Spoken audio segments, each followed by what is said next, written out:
வணக்கம். நான் உங்கள் அன்பான சயின்டிஃபிக் வேதிக் அஸ்ட்ராலஜர் அஸ்ட்ரோரஞ்சி பேசுகிறேன். நல்லது நினைப்போம், நல்லதே நடக்கும். தொடர்ந்து நம்மளுடைய சேனல்ல வரக்கூடிய வீடியோஸ் எல்லாம் பார்த்துட்டு இருப்பீங்க நம்புறேன். அறிவியல் சார்ந்த ஜோதிட கருத்துக்கள் எந்தவித மூட நம்பிக்கைக்குள்ள போகாமல் மிகைப்படுத்தாமல் பார்த்து கொண்டிருக்கிறோம். சயின்டிஃபிக் வேதிக் அஸ்ட்ராலஜி முறையில் ஒளி தத்துவம் எப்படி நம்மளுடைய பூர்வ புண்ணிய கர்மாவை இந்த வாழ்க்கையில் சாதகமான சாதகமற்ற சம்பவங்களாக வாழ்க்கை சம்பவங்களாக பலாபலன்களாக கொண்டு வருகிறது உருவெடுக்கிறதுங்கிறத பார்த்து கொண்டிருக்கிறோம். அந்த வகையில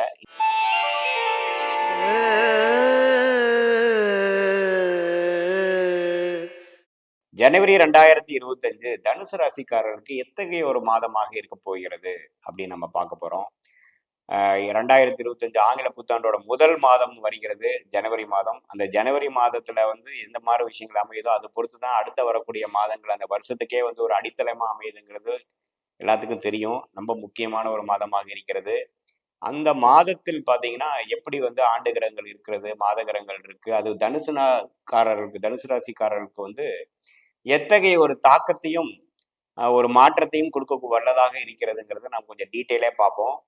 அதுக்கு முன்னாடி இந்த சேனல் ஃபர்ஸ்ட் டைம் வரவங்க மறக்காம சப்ஸ்கிரைப் பட்டன் கிளிக் பண்ணுங்க. ஸோ தட் தொடர்ந்து உங்களுக்கு வர வேண்டிய காணொலி உங்களை சேர்ந்தடைந்து நீங்கள் பலனளிக்க முடியும். சரி, இப்போ பார்த்தீங்கன்னா தனுசு ராசிக்காரர்களுக்கு இப்போ கிரக அமைப்பு எப்படி இருக்குன்னு பார்த்தா, ஆண்டு கிரகம் என்று சொல்லப்படுகிற குரு 6ஆம் இடத்திலே நீடித்திருந்து 12ஆம் இடத்தையும் 2ஆம் இடத்தையும் 10ஆம் இடத்தையும் பார்க்கிறார். அதே சமயத்துல ராகு 4ஆம் இடத்திலும் கேது 10ஆம் இடத்துல குரு பார்வை பெறுகிறார்.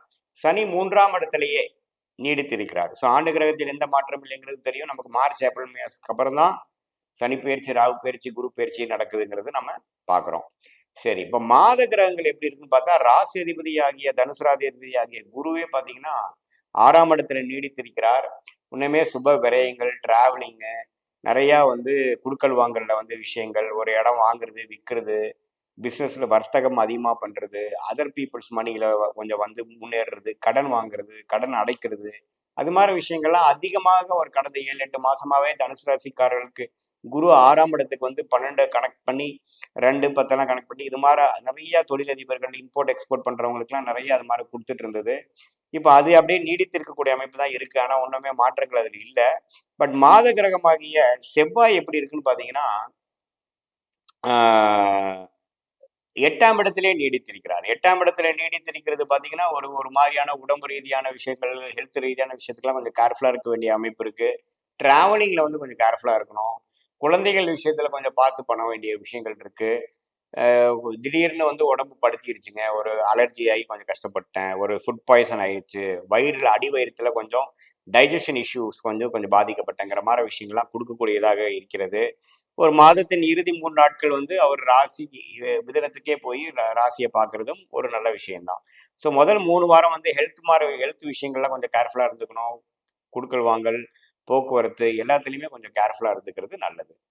ஸோ அதே சமயத்துல புதன் பார்த்தீங்கன்னா முதல் 3 நாட்கள் ஜனவரி 3ஆம் தேதி வரைக்கும் 12ஆம் இடத்துல குரு பார்வை இருந்தாலும், அடுத்த மிடில் ஆஃப் 2வது வாரம், 3வது வாரம், 4வது வாரம்லாம் பார்த்தீங்கன்னா புதனே ராசிக்குள்ள வராரு. ராசிக்குள்ள அவருடைய 7ஆம் வீட்டை கனெக்ட் பண்றது பார்த்தீங்கன்னா ஒரு இல்லற வாழ்க்கையில ஒரு பெட்டரான ஒரு ஸ்டெபிலிட்டி வர்றது, கருத்து வேறுபாடுகள் இருந்தால் கொஞ்சம் குறையிறது, பங்குதாரர்கள் பிஸ்னஸ்ல பங்குதாரர்கள், கிளைண்ட்ஸ், அசோசியேட்ஸ்லாம் இருக்கிறவங்களோட இன்னும் கொஞ்சம் புதுசாக அடிஷன் ஆகுறது, நியூ கிளைண்ட்ஸ் எடுக்கிறது, நியூ ஒரு பார்ட்னர்ஷிப் மூலமா ஒரு புதுசாக ஒன்று ஸ்டார்ட் பண்றது, அது மாதிரிலாம் ஏன் பண்ணிட்டு இருக்கிறவங்களுக்கு ஒரு நல்ல அமைப்பு கொடுக்கக்கூடிய புதனின் சஞ்சாரமாக, புதனின் பயிற்சியாக, குறிப்பா ஜனவரி முதல் வாரத்துக்கு அப்புறம் வரக்கூடியது ஜனவரி 25ஆம் தேதி வரைக்கும் ஒரு நல்ல விஷயத்தை கொடுக்கிறார். அதுக்கப்புறம் 2ஆம் இடத்துக்கு புதன் போய் இன்னுமே வருமானத்தை பெருக்கக்கூடிய அமைப்பு இருக்கு. ஸோ புதனின் சஞ்சாரம் ரொம்ப நல்லா இருக்கு. தனுசு ராசிக்காரர்களுக்கு இந்த மாதிரி ஒரு புது அடிஷன் ஆஃப் புது ஒரு ரிலேஷன்ஷிப் மூலமாக ஒரு புது ஒரு டெவலப்மெண்ட் பிஸ்னஸாக இருக்கட்டும், வேலையாக இருக்கட்டும், எல்லாத்துலேயுமே ஒரு பெட்டராக வரக்கூடிய அமைப்புகள் கண்டிப்பாக உண்டு. சரி, சூரியன் பார்த்தீங்கன்னா தை மாதத்துக்கு அப்புறம் மகரத்துக்கு மாறுறார். அது வரைக்கும் முதல் 2 வாரம் தனுசு ராசியிலேயே இருக்கிறார். ஸோ சூரியன் ராசியிலேயே இருக்கிறது தவறு இல்லை. ஏன்னா அவர் ராஜோகாதிபதியாக செயல்பட போகிறார்.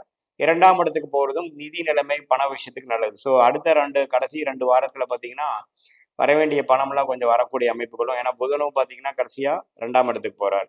ஸோ வரவேண்டிய பணம், நிதி நிலைமை எல்லாமே கொஞ்சம் கையோங்கி இருக்கிறது பார்த்தீங்கன்னா ஜனவரி 3வது வாரத்திலிருந்து பார்க்கலாம். அது வரைக்கும் பார்த்தீங்கன்னா ஒரு மாதிரியான ஒரு ஒரு ஃபவுண்டேஷனை கொடுக்கக்கூடிய சில காரியங்கள் செய்து காட்டக்கூடிய அமைப்புகள் கண்டிப்பாக முதல் 2 வாரத்துக்கு இருக்குதுங்க. இப்போ சுக்கிரன் பார்த்தீங்கன்னா 3ஆம் இடத்திலே கும்பத்திலே நீடித்திருந்து ஒரு மாதிரியான ஒரு சுமாரான பலன்கள் கொடுக்கிறார். நட்பு வீட்டில தான் சுக்கிரன் இருக்கிறார். சனியோடு சேர்ந்திருக்கிறார். அதே சமயத்துல ஒரு மாசத்தின் கடைசி வாரமாகிய ஜனவரி 27, 28க்கு அப்புறம் மீனத்துக்கு போய் 4ஆம் இடத்துக்கு ஆகி 10ஆம் இடத்துக்கு கனெக்ட் ஆகுறாரு. ஸோ ஒரு மாதிரியான ஒரு ஒரு வீட்டுக்கு வேணுங்கிற ஒரு வசதியான பொருட்கள் வாங்குறது, பண்றது, ஒரு வசதிப்படுத்திக்கக்கூடிய வண்டி வாகனத்தை கொஞ்சம் மாத்துறது, பண்றது, ஆல்ட்ரேஷன் பண்றதுங்கிற மாதிரி சில சுப விஷயங்கள் கொடுக்கக்கூடிய அமைப்பு இருக்கு. ஜென்ரலா பார்க்கும் பொழுது சூரியனோட சஞ்சாரம், புதனின் சஞ்சாரம், சுக்கிரன், செவ்வாய் எல்லாமே ஓரளவுக்கு சாதகமான விஷயங்கள் இருக்கு. இது செவ்வாய் 8ஆம் இடத்திலே நீடித்திருக்கிறது பார்த்தீங்கன்னா, ஹெல்த் ரிலேட்டடான விஷயங்கள், பேச்சு விஷயங்கள், கம்யூனிகேஷன் விஷயங்கள், அதே சமயத்தில் பார்த்தீங்கன்னா குழந்தைகள் விஷயத்தில் கொஞ்சம் கேர்ஃபுல்லாக இருக்கக்கூடிய அமைப்புகள் இருக்குது. உடம்பு வந்து கொஞ்சம் நம்ம சூடு ஏறாதம பார்த்துக்கணும். நம்ம ஒரு ரிச் ஃபுட்டாக சாப்பிட்டு நம்ம வந்து அலர்ஜிக்காக பண்ணிக்கக்கூடாது. அந்த விஷயத்தில் கொஞ்சம் கவனமாக இருக்க வேண்டிய அவசியம் தனுசு ராசிக்காரர்களுக்கு இருக்குங்கிறது நீங்கள் தெரிஞ்சுக்கணும்.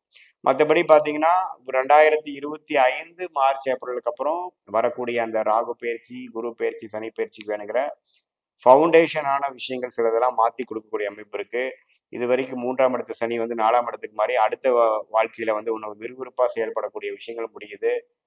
ஹனிமூன் பீரியட் முடிஞ்சு இப்போ அடுத்த கட்ட வாழ்க்கை வேணுங்கிற டெவலப்மெண்ட்டுக்காக முயற்சிகளும் ரிஸ்க் எடுக்கக்கூடிய பருவம் வந்து மார்ச் ஏப்ரலுக்கு அப்புறம் வர்றது வேணுங்கிற ஒரு ஃபவுண்டேஷனான சில விஷயங்கள், அடிப்படையான சில விஷயங்கள் செய்து கொள்ளக்கூடிய ஒரு மாதமாக தனுசு ராசிக்காரர்களுக்கு ஜனவரி மாதம் வருகிறது. இதுல பாத்தீங்கன்னா இது பொதுவான ஒரு பலன்களை தவிர உங்களுடைய பிறந்த நேரம், பிறந்த தேதி, பிறந்த நேரத்துல, பிறந்த ஊர்ல வைத்து வரக்கூடிய ஜென்ம ஜாதகத்தை வைத்து என்ன தசாபுக்திகள் போது வச்சு இன்னுமே நாம துல்லியமான பலன்கள் எடுக்கலாம். அது மூலமா அடுத்த வரக்கூடிய ஆண்டுகள்ல என்னென்ன முடிவுகள் எடுக்கலாம், எது மாதிரி வாழ்க்கை பாதை வந்து நம்மளுடைய வாழ்க்கையில போக போறோம், எது மாதிரி ஒரு டைரக்ஷன் நமக்கு கிடைக்க போகுதுங்கிறதெல்லாம் நம்ம இப்போ பார்க்கக்கூடிய அந்த தசநாதன், புக்திநாதன் கோச்சாரத்தில் எப்படி இருக்கிறார்களா பார்த்து தசாபுக்திகளோட மிக்ஸ் பண்ணி நம்ம பார்க்கும் பொழுது ஒரு துல்லியமான பலன்கள் எடுக்கலாங்கிறத தெரிஞ்சுக்கணும். இது வந்து பொதுவான ஒரு ராசி பலனுங்கிறதை நேயர்கள் புரிந்து கொள்ள வேண்டும். மீண்டும் மற்றொரு காணொளியில் சந்திப்போம். நன்றி, வணக்கம்.